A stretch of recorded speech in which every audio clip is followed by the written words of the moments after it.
এবার দেখো সেট 4 4-এর দাগে নিচের প্রশ্নগুলির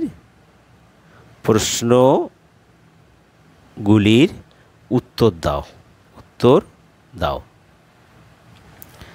এরটা কি বলা যায় যে দৈর্ঘ্যের একক কি?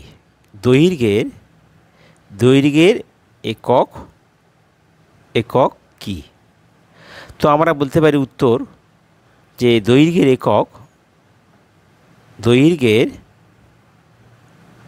একক মিটার।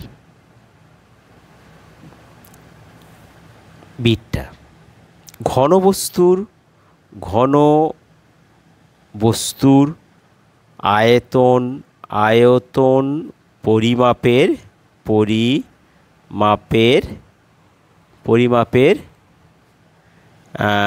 একক কি?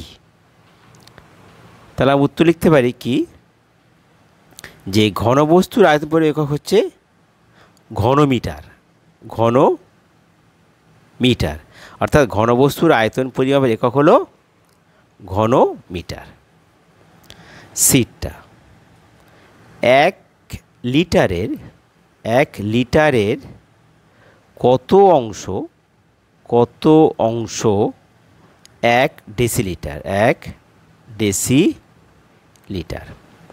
তো আমরা সাধারণ জানি, কারণ আমরা জানি যে লিটার আর ডেসিলিটার, তো লিটার পিছনে ডেসিলিটার সামনে, তাহলে 1 লিটারের কত অংশ?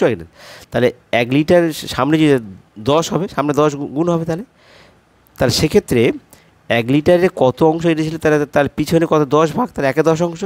তাহলে বলতে হবে উত্তরটা হচ্ছে, অ্যান্সারটা হচ্ছে 1/10 অংশ, অর্থাৎ 1 লিটারের 1/10 অংশ হলো 1 ডেসিলিটার। 1 লিটারে অর্থাৎ 1/10 অংশ। ডিটটা বলছে কত কিলোগ্রামে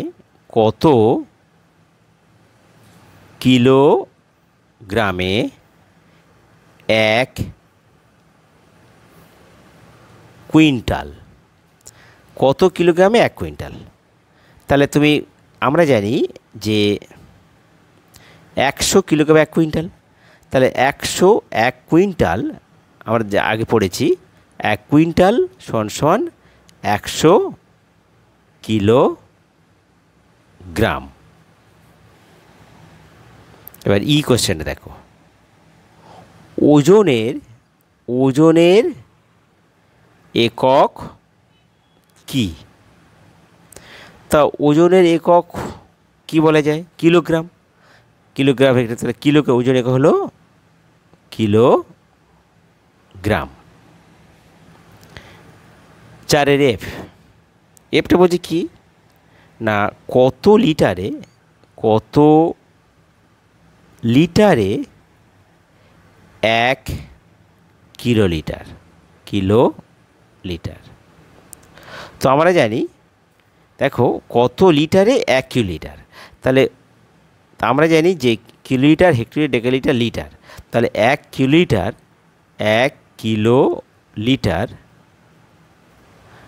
সমান, তাহলে কিলোলিটার বা লিটার সামনে যাচ্ছে 3 ঘর, তাহলে হেক্টো ডেকালিটার 3 ঘর যাচ্ছে, তাহলে 1000, 1000 লিটার, তাহলে 1 কিলোলিটার সমান 1000 লিটার। বন্ধুরা, তোমাদের যদি ভিডিও ভালো লাগে তাহলে তোমরা সাবস্ক্রাইব করতে ভুলো না, আর তোমাদের সমস্যাগুলো তোমরা কমেন্ট বক্সে লিখে জানিও। আর তোমার এই কোশ্চেনগুলো কিন্তু ভালো করে মুখস্থ করবে, যাতে করে পরীক্ষার সময় কাজে লাগবে। একটু বুঝে, মুখস্থ নয়, একটু বুঝে পড়বে এগুলো, ঠিক আছে?